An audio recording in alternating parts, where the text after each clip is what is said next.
तो देखते हैं फिर सवाल नंबर 9। ठीक है, सवाल नंबर 9। सवाल नंबर 9 में क्या था? 60 मीटर ऊंची किसी पहाड़ की चोटी से किसी मीनार की चोटी और आधार के अवनमन कोण क्रमशः 30 और 60 है। कितना है? तो मीनार की ऊंचाई ज्ञात करें। ठीक है, 60 मीटर ऊंची, यानी यहाँ से 60 मीटर एक ऊंची चोटी है। कितनी? 60 मीटर जो ऊंची एक चोटी है पूरी। ठीक है, किसी पहाड़ की चोटी से किसी मीनार की चोटी और आधार के अवनमन। अब एक मीनार ऊपर है तो एक यहाँ से ऐसे करके हम ऐसे बना लेते हैं। तो ये मीनार हो गई और ये पहाड़ मान लेते, या ये पहाड़ हो गया, ये मीनार हो गया। ठीक है, ऐसे करके। तो 60 मीटर ऊंची पहाड़ की चोटी से किसी मीनार की चोटी और आधार के अवनमन कोण। अवनमन कोण है, क्या है ये? अवनमन कोण है। तो कौन ऊपर हो जाएगा? अवनमन कोण है तो कोण यही तो बनेगा। अरे अवनमन कोण है तो पहले कहाँ कोण, इसके आधार पर अगर देखा जाए तो कोण पहले 30 यही तो बनेगा। तो ये क्या हो जाएगा? क्योंकि ये उल्टी जेड बन रही है, ये वाला कोण और ये वाला कोण ऐसी अगर जेड बनती है तो ये वाला कोण और ये वाले कोण क्या होता है? बराबर। ठीक है, तो ये अवनमन कोण की बात कर रहा है तो ऊपर कोण बनेगा। जब ऊपर कोण बनेगा तो इसके आधार यानी ये वाला कोण इसके बराबर हो जाएगा। हो जाएगा बराबर। पहले कितना बन रहा है? 30 और 60 अंश है। और दूसरा यहीं से अगर दूसरा देखा जाए तो कुछ बढ़ेगा या नहीं बढ़ेगा? देखो यहाँ से अगर देखा जाए तो ये पूरा का पूरा क्या बनेगा सर? 60 बनेगा। 60। अब ये जो रेखा है ऐसे करके 60 बनेगा तो ये कहाँ? इधर ही तो जाएगा, यहीं पे। ठीक है, थोड़ी तिरछी होगी, कोई दिक्कत नहीं, समझ गए? तो ये कितना है? 60। तो यहाँ से देखो ये है तुम्हारा 60, तो ये उल्टा कितना हो जाएगा? ये 60 हो जाएगा। और ये भी जेड, देखो बड़ी जेड बन रही है। जब उल्टी जेड बन रही है तो ये अपोजिट एंगल क्या होते हैं? समान। ठीक है, बराबर। अब समझ गए? कोई दिक्कत? यही है, 60 मीटर ऊंची पहाड़ की चोटी से किसी मीनार की चोटी और आधार के अवनमन कोण क्रम से ये दे रखे हैं। मीनार की ऊंचाई ज्ञात करें। मीनार की ऊंचाई यानी ये वाली ऊंचाई निकालनी है और ये भी निकालनी है। अब देखो इधर, चलो मान लेते हैं, इसे ए मान लें, इसे बी, इसे सी और इसे डी और इसे ई। ठीक है, तो मीनार की ऊंचाई निकालनी है, इस वाली मीनार की। तो यहाँ हम x मान लें, इसे यहाँ से लेके ये ऊंचाई क्या मान ली हमने? x। जब ये हमने x मान ली और टोटल हाइट कितनी दे रखी है भाई? टोटल हाइट कितनी है? 60। कितनी है? 60। तो 60 में से x जाएगा तो ये क्या बचेगा? 60 माइनस के x बचेगा। बताओ, अगर हमने ये ऊंचाई x मान ली है तो 60 में से x जाएगा तो 60 माइनस के x, इसकी ऊंचाई बचेगी। ये मीनार की हो गई तो ये किसकी? पहाड़ की बचेगी। या ये पहाड़ तो ये मीनार। मीनार वैसे ऊपर ही रहती है। ठीक है, मीनार क्या ऊपर ही तो लगती है। अब देखो इधर बैठ जाओ। तब नहीं तो तब त्रिभुज देखो, त्रिभुज ए सी डी में, इधर देखो त्रिभुज ए सी डी में, ए सी और डी ये त्रिभुज दिखाई दे रहा है, समकोण त्रिभुज। तो क्या करते हैं? लंब बट्टे आधार, लंब बट्टे आधार जो tan थीटा के बराबर होता है। लंब बट्टे आधार जो tan थीटा के बराबर। तो लंब क्या है? पूरा 60 है। अरे पूरी हाइट कितनी है? 60। और आधार तुम्हें निकालना पड़ेगा tan। अब यहाँ थीटा की जगह 60, ये हो जाएगा 60 आधार यानी a, और tan 60 का मान होता है √3, जिसके नीचे एक मान क्रॉस मल्टीप्लाई। तो यहाँ से क्रॉस मल्टीप्लाई करोगे तो a √3 बराबर में यहाँ आ जाएगा 60। ठीक है, यहाँ आ जाएगा 60 और a का मान यानी आधार का मान निकालेंगे आधार 60√3 आ जाएगा। क्या आ जाएगा? 60√3। अब √3 का अंश बाहर में क्या करते हैं? गुणा कर देते हैं। तो 60√3 अपॉन ये 3 से कट जाएगा 20 बार। तो यहाँ आधार का मान आ जाएगा 20√3 मीटर। क्या आ गया?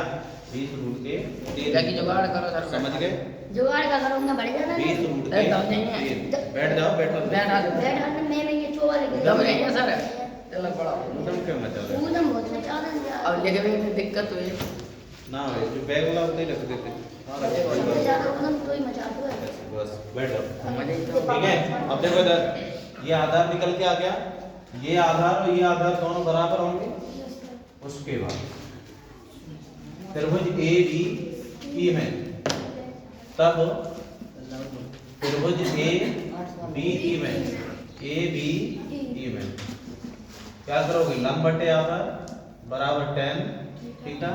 अब लंब का मान यहाँ क्या माना है तुमने, x, क्या माना है, x माना है ना, और आधार का मान लगा दो, कितना निकल के आया आधार का मान 20/3 बराबर tan थीटा की जगह कितना है 30, कितना है 30, x अपॉन कितना आ जाएगा 20/3 बराबर tan 60 का मान नहीं tan 30 का मान 1/√3, √3 से √3 कट जाएगा तो क्या बचेगा x अपॉन 20 बराबर में 1/1 क्रॉस मल्टीप्लाई x बराबर कितना आ गया 20, कितना आ गया 20, ठीक है।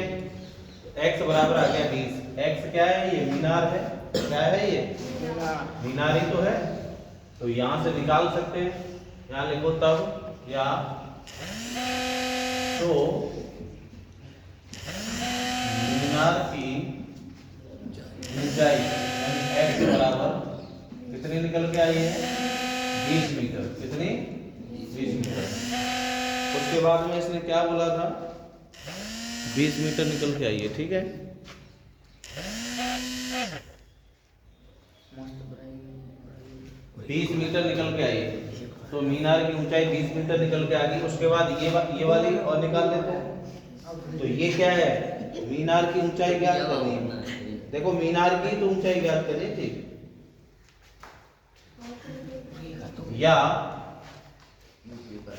60 में से ये घटा दोगे, पूरी टोटल कितनी है 60 है, मीनार की ऊंचाई नहीं x की ऊंचाई आ गई, तो यहाँ लिखो x की ऊंचाई आ चुकी है, तो यहाँ लिखो तो मीनार की ऊंचाई ऐसे, मीनार की ऊंचाई 60 में से घटा देंगे 20, कितनी आ जाएगी 40 मीटर आ जाएगी, ये नोट करो ऐसे करना।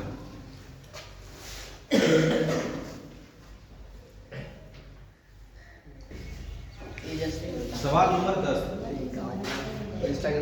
सवाल नंबर 10 में क्या है, भूमि से 60 मीटर ऊंचाई पर एक पतंग उड़ रही है, यानी तुम पतंग जैसे उड़ाते हो ना, भूमि से 60 मीटर ऊंचाई पर एक पतंग उड़ रही है, पतंग में लगी डोरी को अस्थायी रूप से भूमि के एक बिंदु से बांध दिया, यानी एक जगह बांधो पतंग को, देखो कर कड़ का काम करेगी पूरा, अरे तरबूज के रूप में वो कड़ का ही तो काम करेगी डोरी, तो भूमि के एक बिंदु से बांध दिया गया, भूमि के साथ डोरी का झुकाव कितना है 60 अंश, कितना है 60 अंश के कोण पर पतंग उड़ रही है, यह मानकर के डोरी में कोई ढील नहीं है, यानी उसमें कुछ लूज, डोरी लूज नहीं है, तो डोरी की लंबाई ज्ञात करें, यानी डोरी की क्या करनी है लंबाई। तो सबसे पहले उड़ा देते हैं पतंग, इधर देखो क्या मीटर है 60 मीटर, तो ये हाइट दे रखी है, पतंग कैसी बनती है भाई, अब बना लिया सही, ऐसी बनती है, यहाँ से उड़ा देते हैं, ठीक है, बन गई पतंग। तो ये पतंग 60 मीटर ऊंचाई पर उड़ा दी हमने, उसके बाद एक बिंदु यहाँ पे यहाँ बांध देते हैं, मस्त मित्र आएगा हैं? तो क्या बता मित्र को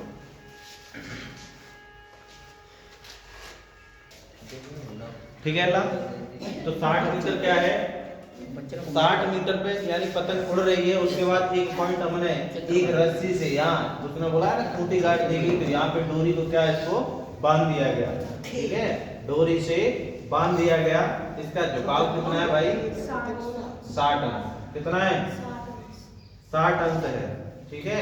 तो उसके बाद में क्या बोला इसने, मकान नहीं मानकर डोरी को बांध दिया गया, तो कोई ढील नहीं है इसमें, तो डोरी की लंबाई ज्ञात करें, यानी इसकी लंबाई ज्ञात करनी है, तो इसे मान लो A और इसे मान लो B और इसे C। बहुत सरल सवाल है। त्रिभुज A B C में तो क्या निकालेंगे, कड़ी तो निकालना पड़ेगा, तो क्या करते हैं लंब बट्टे आधार का मायना, अरे लंब बट्टे कड़, लंब बट्टे किसके बराबर होगा sin थीटा का मान, लंब का मान 60, कड़ निकालना है, और sin थीटा की जगह कितना 60, तो 60 कौन कितना कड़, और sin 60 का मान कितना √3/2 यानी 2। इसका इसमें गुणा करेंगे तो √3 के बराबर क्या आ जाएगा 7 7 120 कितना होगा 7 7 120 तो कर्ड बराबर ये आ जाएगा 120 अपन कितना √3 और ऊपर नीचे √3 का गुणा तो यहाँ से आ जाएगा 120 √3 अपन पूरा 3 से ये काट दो 40 बार तो कर्ड का मान आ गया 40 √3 मीटर। ये क्या आ गया डोरी की लंबाई तो लिख दो तब डोरी की लंबाई कितनी आ जाएगी 40 √3 मीटर आ जाएगी जो तुम्हारा आंसर होगा। नोट करो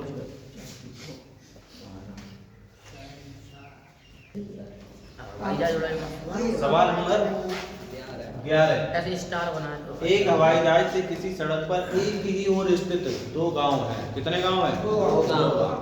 हवाई जहाज उड़ा दिया और 2 गांव हैं बाकी बीच में नहीं बीच कुछ नहीं उड़ाते पे 2 गांव के अवनमन कोण उन्नयन कोण नहीं अवनमन कोण 45 और 60 देखे गए यदि गांवों के बीच की दूरी 2 किलोमीटर हो तो हवाई जहाज की ऊंचाई ज्ञात करें।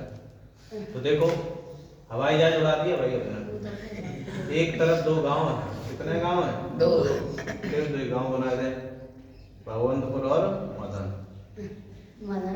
ठीक है। अरे बना देना है चाहे ए मान ले चाहे बी चाहे सी हो चाहे डी। अब बात आती है अल्लाह अवनमन कोण की काहे की जहाज यही तो है अवनमन कोण तो पहला कितना बनेगा ये पहला 45 ये बनेगा 45 इसका उल्टा कहाँ होगा ये तो होगा 45 पहले 45 बन रहा है पहले 45 उसके बाद में बनेगा 60 यहाँ तक तो ये बनेगा 60। अब देखो उल्टी जेड ये यहाँ आ जाएगा तो ये बनेगा 60 ठीक है ये 60 बन गया।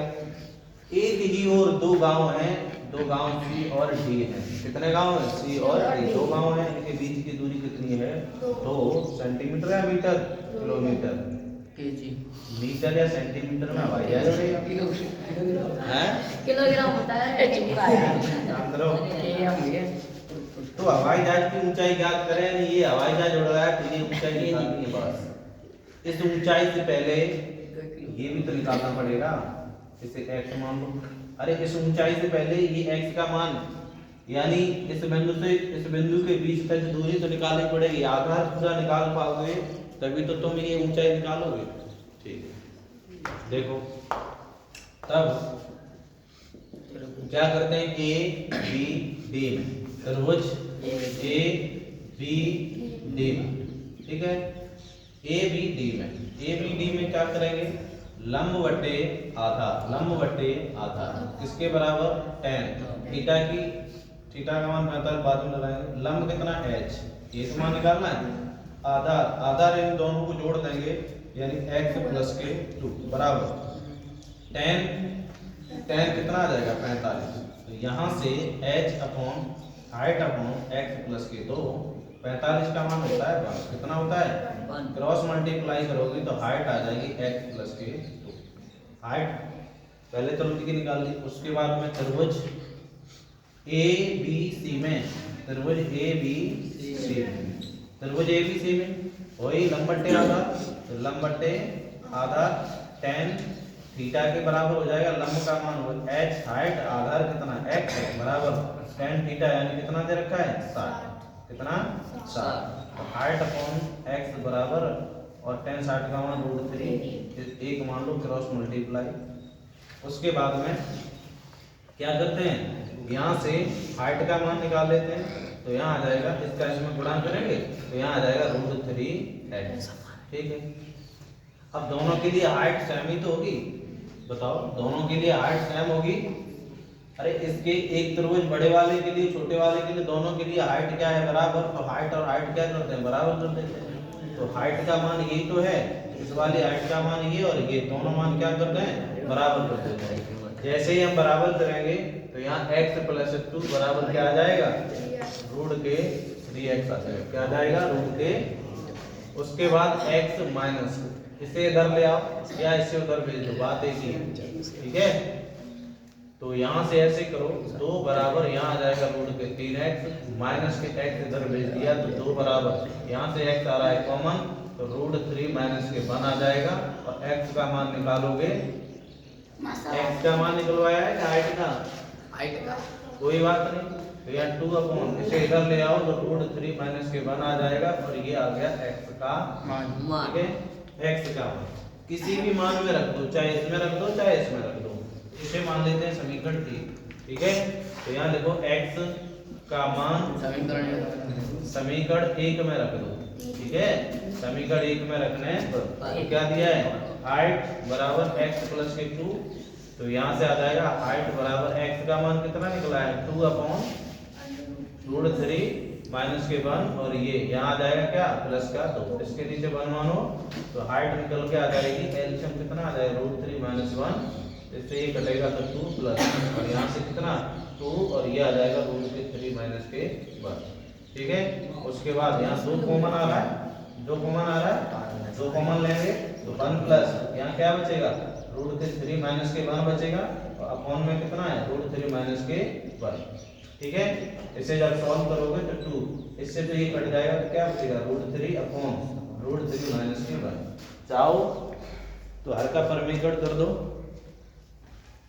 हर का परमीकरण करेंगे तो इधर देखो, इधर देख लो नीचे नहीं आ रहा है, इधर देखो यहाँ दिया है 2 रूट के 3 अपॉन हर का परमीकरण करेंगे रूट 3 माइनस 1 चिन्ह बदल के तो रूट 3 प्लस 1 और ये रूट 3 प्लस 1, तो यहाँ से आ जाएगा 2 रूट के 3 और ये रूट 3 प्लस के 1 और ये वर्गांतर यानी पूरा 3 माइनस 1, तो क्या हो जाएगा 2 ही तो बचेगा। तो 2 रूट 3 और इधर रूट 3 प्लस के 1 और ये 2, इससे ये कट जाएगा तो यहाँ इसका इसमें करेंगे तो पूरा 3 और इसका इसमें करेंगे तो प्लस के रूट के 3, ये क्या आ जाएगा तुम्हारा आंसर। चाहो तो रूट 3 का मान लगा सकते हो और रूट 3 का मान लगा ही देते हैं, चलो लगा ही देते हैं रूट 3 का मान, ये तो कट गया 2 से 2 तो 3 प्लस रूट 3 का मान 1.73 इतना ही रखते हैं तो 3 और 1 कितना आ जाएगा 4.73 मीटर आ जाएगा, जो इसकी क्या होगी हाइट होगी, क्या होगी हाइट। नोट करो लास्ट पहले कर लो। सवाल नंबर 12 क्या है, इधर देखो 1.5 मीटर लंबा एक लड़का है, कहने का मतलब उसका 1.5 मीटर का एक लंबा लड़का है, 30 मीटर ऊंचे भवन से कुछ दूरी पर खड़ा है। कहाँ कुछ दूरी पर खड़ा है, जब वह ऊंचे भवन की ओर जाता है तब उसकी आंख से भवन के शिखर का उन्नयन कोण 30 से 60 हो जाता है। कितना हो जाता है 30 से 60 हो जाता है, तो बताइए वो भवन की ओर कितनी दूरी तक चलकर गया है, ये बात है। ठीक है, कहने का मतलब ये है यहाँ भवन यानी ये 1.5 मीटर का क्या है लड़का है, ये भवन मान लेते हैं। उसके बाद में प्रथम जो अंश बन रहा है वो कितना बन रहा है 60, कितना बन रहा है 60 बन रहा है 30 और दूसरा कितना बन रहा है 60, कितना बन रहा है। और सुनो हमेशा याद रखना, रुक जाओ, हमेशा ये याद रखना कि जो छोटा कोण बनेगा वो हमेशा दूर बनेगा, जो छोटा कोण बनेगा वो हमेशा दूर बनेगा, जो बड़ा कोण बनेगा तो एक मीनार या पहाड़ या किसी चोटी के नजदीक ही बनेगा, समझ गए। हाँ, छोटा पास में बनता है, अरे जब पास में बनेगा तभी तो ये ज्यादा होगा, अरे तभी तो यहाँ ज्यादा होगा या यहाँ ज्यादा होगा, ठीक है। और जब ये छोटा बनेगा तो दूर जाएगा ना, समझ गए, यानी ये डिस्टेंस कम होगी और पास में बनेगा तो ये ज्यादा होगी और जब दूर बनेगा तो ये कम होगा, ठीक है। यानी छोटे छोटे अंश हमेशा दूर बनते हैं और बड़े वाले अंश मीनार या पहाड़ की चोटी के नजदीक बनते हैं, ठीक है। टोटल हाइट कितनी है भाई, टोटल हाइट कितनी दे रखी है, ऐसे करके मान लो ये लड़का है, ये लड़के की हाइट है, ठीक है। टोटल कितनी है 30 मीटर है, ठीक है भाई। टोटल हाइट कितनी दे रखी है 30 मीटर ऊंचे भवन, यानी ये भवन ही है तुम्हारा, ऐसे मान के चलो। बताइए कि वह भवन की ओर कितनी दूरी तक चलकर जाएगा, तो कितनी दूरी तक जाएगा, यानी ये वाली आधार निकालना पड़ेगा, फिर तो एक तो निकालना है, क्या निकालना पड़ेगा, आधार निकालना पड़ेगा। ऐसे ये मान लो, इसे बी सी और इसे डी ई एफ, चलो इसे भी मान लो, ठीक है। अब क्या करोगे, टोटल भवन है 30 मीटर, इसकी जब हाइट निकालेंगे तो लड़के की हाइट घटा देंगे। अरे ये तो यहाँ लिखो तब ए बी की ऊंचाई जब निकालेंगे, ए बी की लंबाई या ऊंचाई बात देखिए, या एच मान लो इसे निकालेंगे, तब क्या करेंगे 30 मीटर में से लड़के की हाइट को घटा देंगे तो कितनी आ जाएगी 28.5।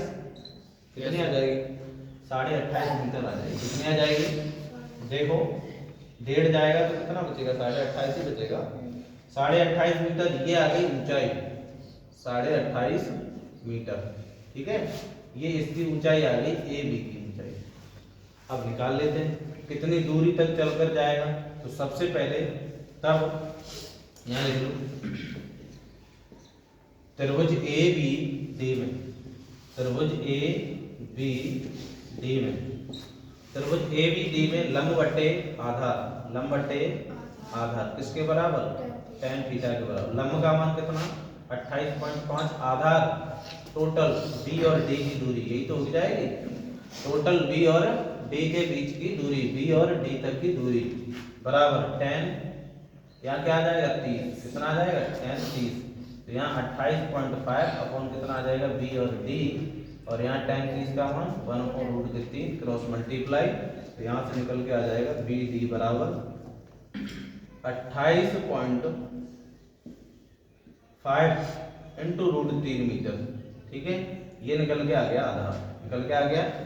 उसके बाद में पुनः त्रिभुज ए बी सी में, पुनः क्या दूसरा त्रिभुज है वो, तो त्रिभुज यहाँ लिखो तो साफ साफ थोड़ा, तो त्रिभुज ए बी सी में, ए बी सी में तो क्या हो जाएगा लंब बटे आधार, तो ये लंब आधार ये किसके बराबर tan थीटा, और लंब कितना है 28.5, और आधार ये क्या है, इसे x मान लें, x नहीं तो BC मान लो, चलो BC को जा कोई मान लेते हैं। tan यहाँ कितना दिया है 60, tan 60। उसके बाद में इधर देखो यहाँ से निकाल लेते हैं, तो ये आ जाएगा 28.5 अपॉन कितना आ जाएगा BC बराबर tan 60 का मान होता है √3, इसके नीचे एक क्रॉस मल्टीप्लाई, तो √3 BC बराबर 28.5 और BC बराबर आ जाएगा 28.5 अपॉन कितना √3, ये आ गया।